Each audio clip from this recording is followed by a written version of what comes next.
was late fall of the year 2002, and I was in my middle year of 3 years of seminary. And I was in a place of deep kind of disquiet within my soul. Seminary itself was good. I was getting a sense of what it might be to be somebody who was a leader of a congregation, somebody who preached, somebody who was deeply influenced and formed by our scripture and our theology and our ethics. I mean, I had good faculty. I want to say that. They were teaching me all the things that I think that we're supposed to be learning as we prepare for this. So it's no knock on them, but I've got to say, I still felt like something was missing. And in all honesty, it had been a rough year and a half. We had made a difficult move all the way to Texas to go to seminary. No sooner do we get there than in the first couple of weeks of seminary, me and my classmates who are sitting in an auditorium see the events of 9/11 play out on a huge screen in front of us.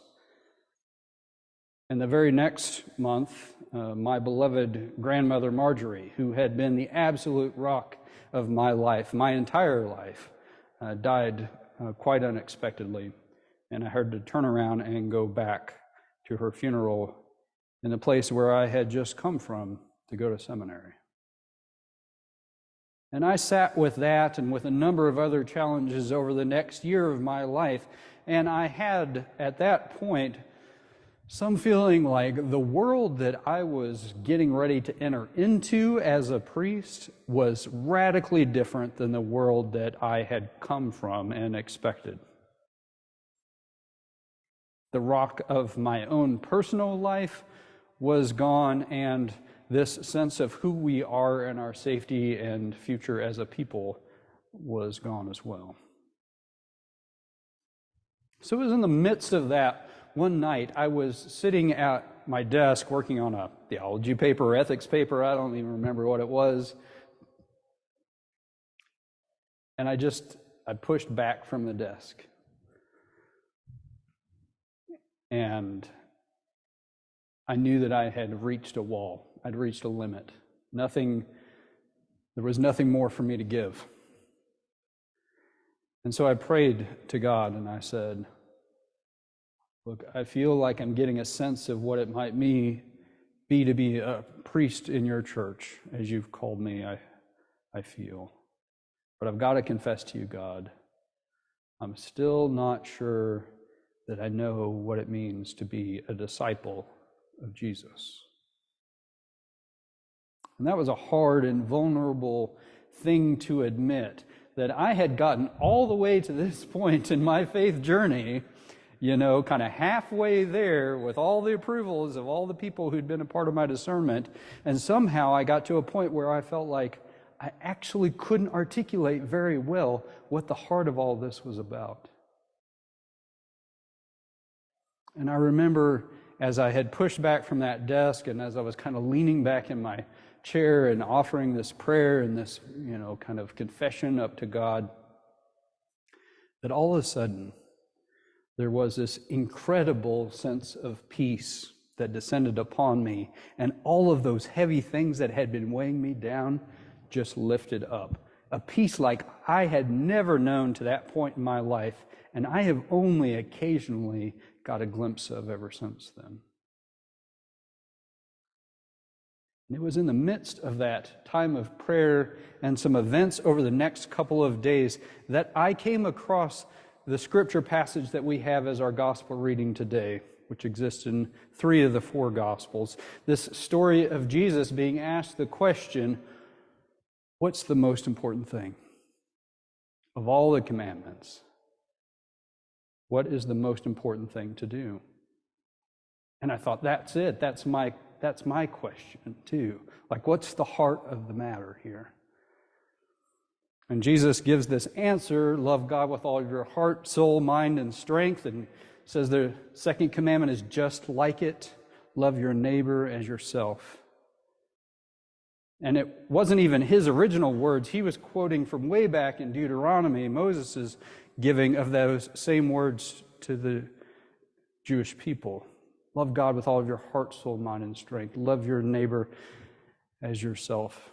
Another place in the Old Testament. And so I became really deeply curious about, okay, so if that's the heart of the matter, then what does that mean? Like, what does it mean to love God with all of your heart and soul and mind and strength? I have some general sense of what that means, but what might Jesus have meant when he said those words? And going all the way back to the Old Testament, what might they have meant in the Hebrew at those times too? But most importantly, how do we live that out today? What does that look like for us?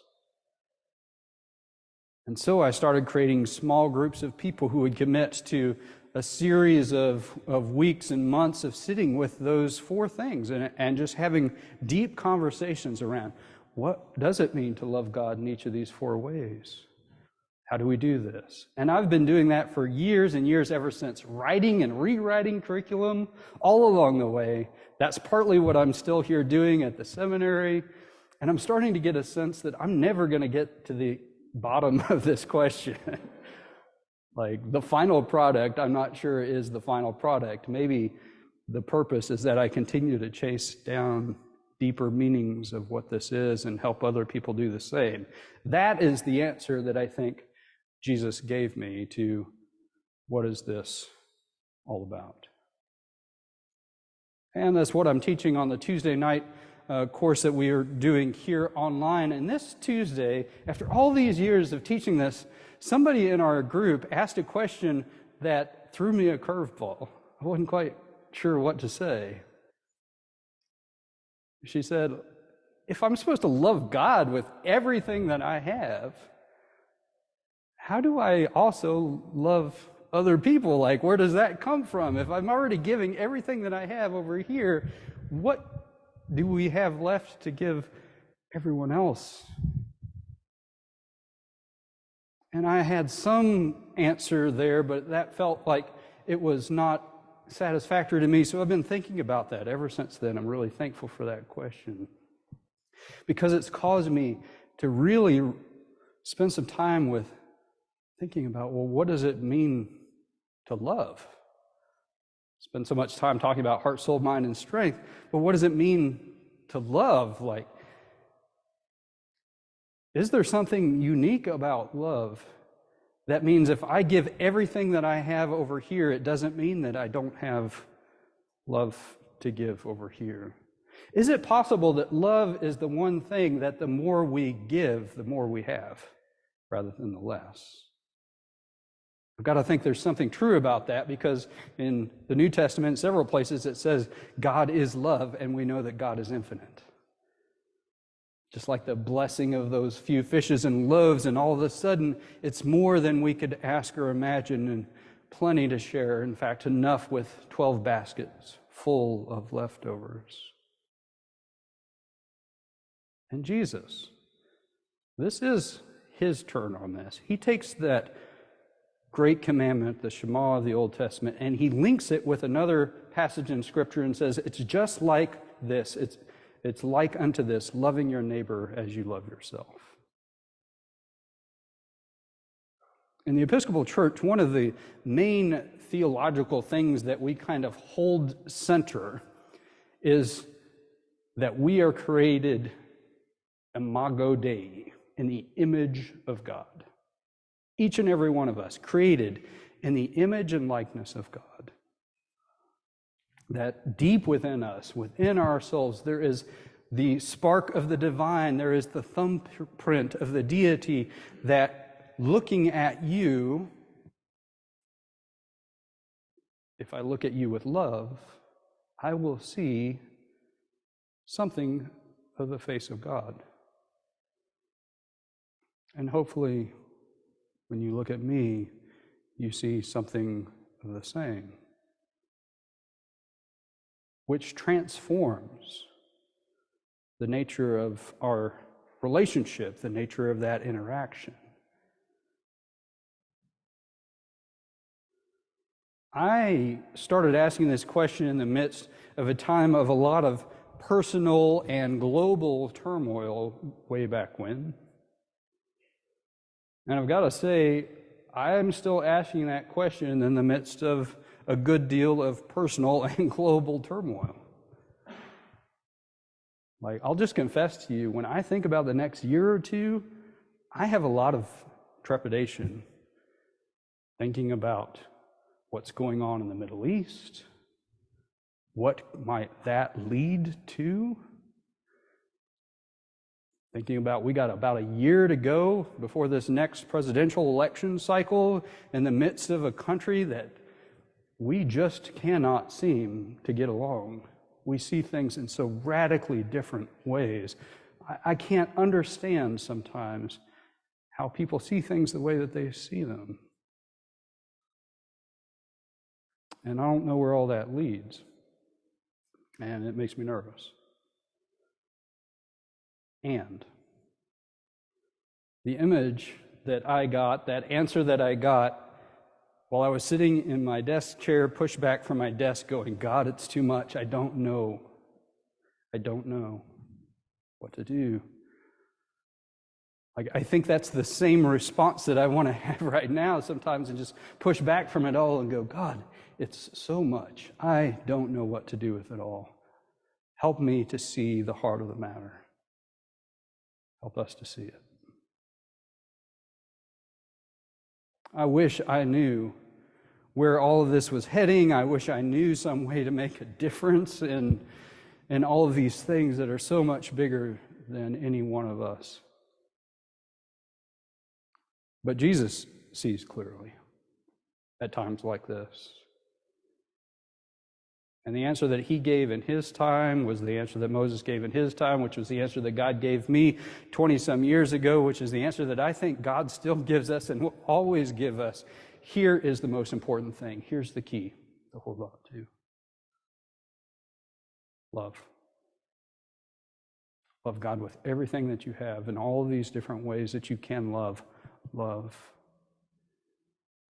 And love your neighbor as yourself, knowing that both of you contain the image of God within you. And that, though it may seem small, my friends, and some days I wonder, can it ever possibly be enough? That is the answer that Jesus gave. What is the most important thing for us to do in this life? It is to learn to love God with everything we have and to look at one another and see within each other the image and likeness of God and love God in one another. And perhaps the most important thing to do, the hardest thing to do at least, is love your neighbor as you love yourself. Look in the mirror and make peace with the person that you see looking back at you. Because I believe so much of this turmoil that exists on the outside is a lot of us taking this internal turmoil that we have not resolved well and projecting it upon everybody else. Love.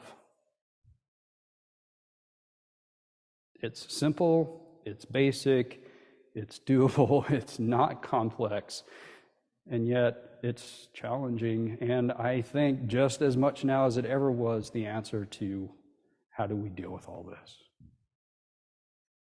So it may not seem like much this week. You're not going to solve the war in the Middle East.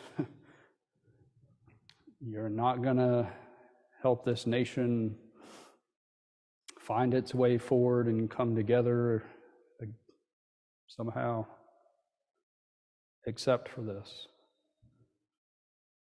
When you look at your neighbor, when you look at people who are other than you, and when you look at yourself, look for the image of God. Find that image of God that exists within each and every one of us, no matter how radically different we may be from one another. Find that image of God. Keep looking until you see it, and when you find it, love it. And that